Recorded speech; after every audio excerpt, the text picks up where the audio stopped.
Bueno, pues muy buenas noches a todo el mundo. Tercer vídeo que quiero subir. Quería ya entrar, digamos, en materia. Lo que pasa es que mi materia es bastante controvertida, es difícil de explicar y entonces no sabía de qué hablar. Que tenía muchas cosas y además quería entrar un poco despacito. Entonces no he grabado nada hasta ahora, pero llevo desde por la tarde dándole vueltas. Y al final acabo de ver una noticia de que se ha hecho pues un graffiti del Panteón de Roma y entonces he querido utilizar esto un poco para hacer un vídeo muy cortito, bastante sencillo, ¿no?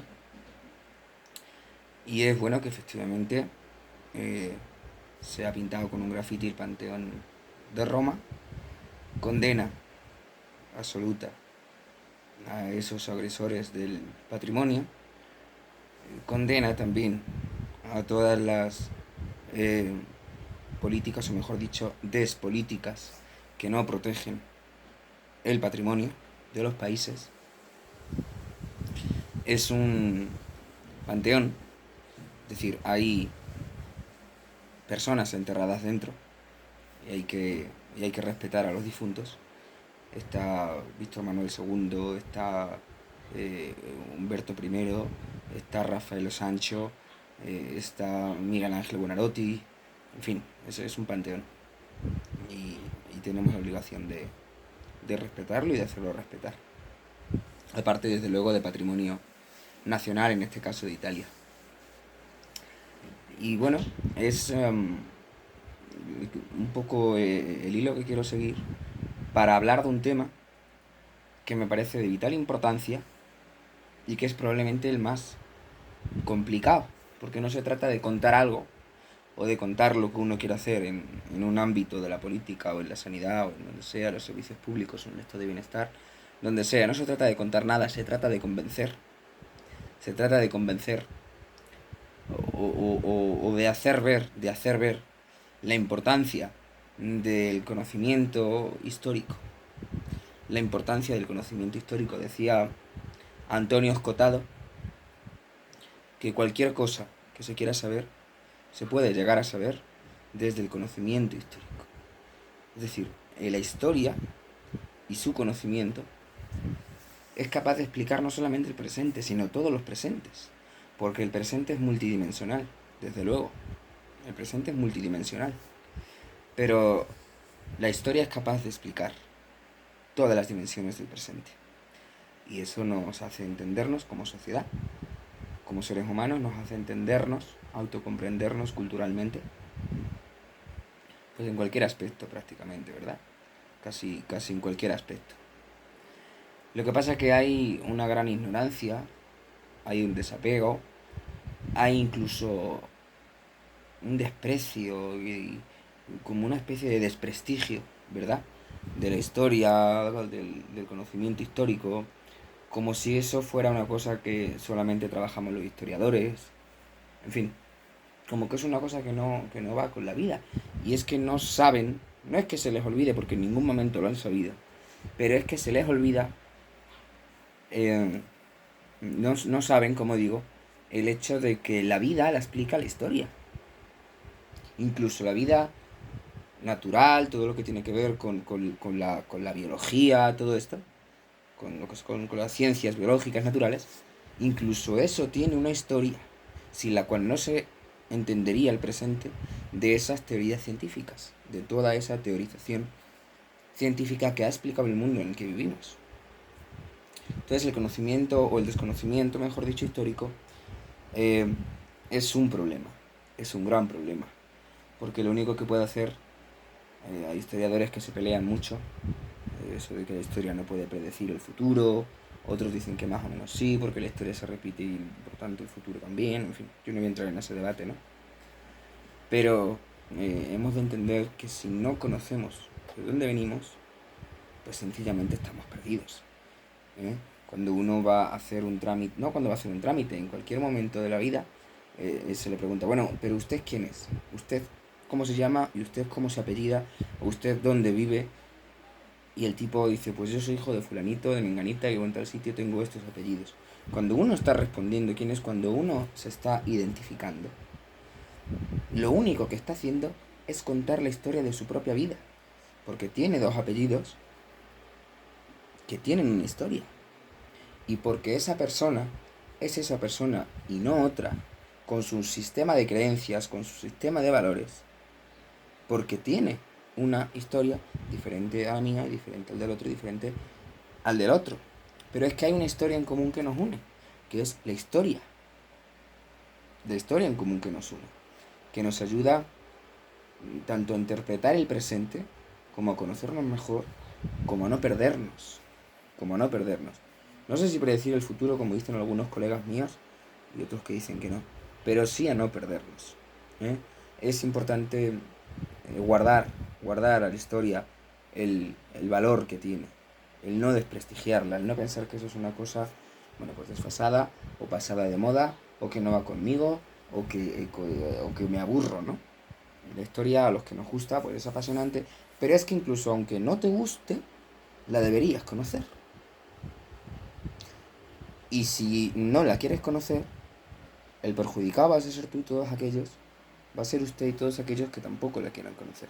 Y cuando esto afecta a toda una sociedad, porque vivimos en una gran cultura de la incultura, del analfabetismo, porque la gente piensa que por leer y escribir ya no es analfabeta. Me gusta perdonar, pero es que vamos a ver, si yo comparo el conocimiento de saber y escribir, por ejemplo, de un señor pues, de Nigeria, pues está muy bien, porque el acceso a la educación que se tiene allí, pues no es lo mismo que en Europa, ¿no? Pero es que un país como España, un país europeo, un país occidental, un país presuntamente desarrollado, ¿no? Que la gente sepa leer y escribir, pero que no lea y cada vez escriba menos, pues oiga, usted me va a perdonar, pero usted es un analfabeto. Y yo sé que los políticos tienen que decir palabras bonitas, populares, que sean populistas, que caigan bien, lo que gusta oír, ¿no? Pero es que eso es fruto de una cultura política que se ha ido erosionando con el tiempo, que ha llegado realmente a unos postulados, aparte de falsos, absolutamente deletéreos, precisamente por eso, por falsos, unas actitudes realmente miserables en muchos casos, y además se ha querido desde el poder político manipular la historia, eso aparte. Entonces, con todo esto, un político, evidentemente, va a continuar diciendo aquellas palabras que gustan oír, pero no va a decir la verdad. Y un político está obligado a llamar a su pueblo analfabeto si es que su pueblo es un analfabeto, como las tasas de analfabetismo que tenemos en España. Y en otros países también las habrá, otros países que se apañen. Pero en España tenemos unas tasas de analfabetismo no en forma de tasas, porque no están porcentuadas, teniendo en cuenta que se valora eso, el dominar la lectoescritura, ¿no? Pero es que en un país como España el no saber, el no ser capaz, el discernir el presente en el que vives, el no saber explicarte el presente en el que vives, el no saber que eso tiene unos antecedentes históricos, unos antecedentes políticos, unos antecedentes morales, filosóficos, económicos, sociológicos, si no eres capaz de discernir, de ver eso, pues ya, usted sabrá leer y escribir, si yo no digo que no, pero es que usted va a vivir sometido al engaño. También porque es muy fácil de engañarle a usted. Porque además ahora con el internet, que además que los que hemos tenido problemas o dificultades a la hora de formarnos, o por ejemplo en mi caso que vivía en el campo, ¿no? Como tanta gente, y bueno, pues hemos salido para adelante, pero es que de verdad, que es que ahora uno aprieta el botón de un teléfono móvil, que los tenemos todos los teléfonos, ahora que vamos así con los teléfonos, y automáticamente tiene 3.000 años y 4.000 años de historia, de filosofía, de historia, de la ética, de politología, en fin, de geopolítica, de relaciones internacionales.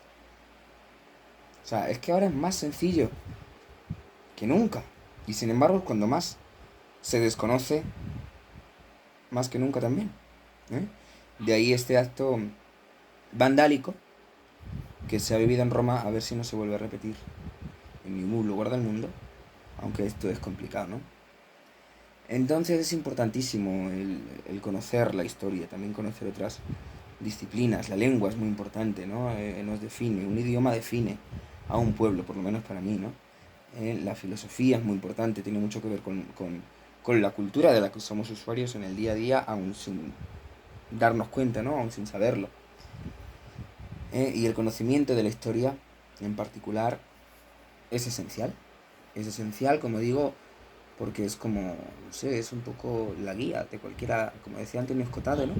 Es la guía de cualquiera que quiera conocer y que debería conocer pues un poquito el mundo en el que vive.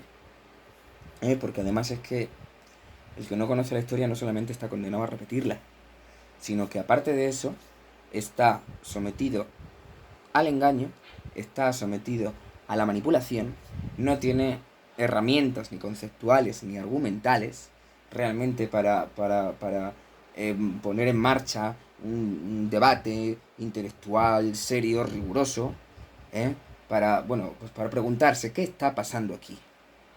Es un conocimiento muy práctico, muy pragmático, el de la historia, aunque parezca que no. Y no solo repetirla, sino empeorarla. Porque es que a veces parece el ser humano que, bueno, pues que de alguna forma tiene que destrozar las cosas, ¿no? Empeorar las cosas hasta que finalmente caen y entonces pues ya pues nos damos cuenta, ¿no? Es como cuando decimos, bueno, el nazismo, Hitler. No, oiga, no, el nazismo no fue solamente Hitler. Hitler lo llevó a la práctica porque en la academia de pintores le dijeron que no, que él quería ser artista, quería ser pintor. Y entonces es por eso que se metió en política y bueno, pues luego pasó todo lo que pasó. Pero es que había un montón de sociólogos, teóricos, intelectuales, alemanes, ingleses, franceses, durante el siglo XIX, que asentaron las bases intelectuales argumentativas del nazismo. Entonces, eso es conocimiento histórico. Y claro, cuando ya las cosas caen por su propio peso, cuando se desconocen, pues entonces ya parece que ya nos asustamos y que ya nos llevamos las manos a la cabeza y lo que ha pasado, etcétera, etcétera. Pero claro, es que la historia se repite muchas veces. Y es ahí cuando además los políticos, cuando hay los poderes, porque no solamente son los políticos, aprovechan, digamos, ese susto, esa inquietud del momento, ese shock social, colectivo, realmente para establecer aquellas líneas que la sociedad tiene que seguir, que la sociedad tiene que caminar y que a ellos les parece la mejor, por intereses personales, no personales, pero que a ellos les parece la mejor. Y lo peor de esto es que es legítimo, porque al final los que conocen la historia, si es que los políticos la conocen, que esa es otra, los que conocen la historia al final deciden. Lo contrario es lo que digo antes, el perderse. Entonces, un señor que no conozca la historia está destinado a ser uno más, como uno más, en el correr de la historia. Como si fuera una hoja flotando en el río, ¿no? Corriente abajo. Entonces es todo esto una pena completamente. Lo del Panteón de Roma lo mandó construir el general Marco Agripa entre el año 118 y 125 después de Cristo, siglo segundo. Y es una pena que de verdad que eso no se valore. Probablemente los que han hecho eso en esos mismos muros en su historia y en fin, pues como no lo saben, ni lo valoran, ni lo entienden, ni lo quieren entender, pues lo vandalizan y se habrán quedado tan anchos. Entonces, bueno, nada más que decir. Muchas gracias y buenas noches.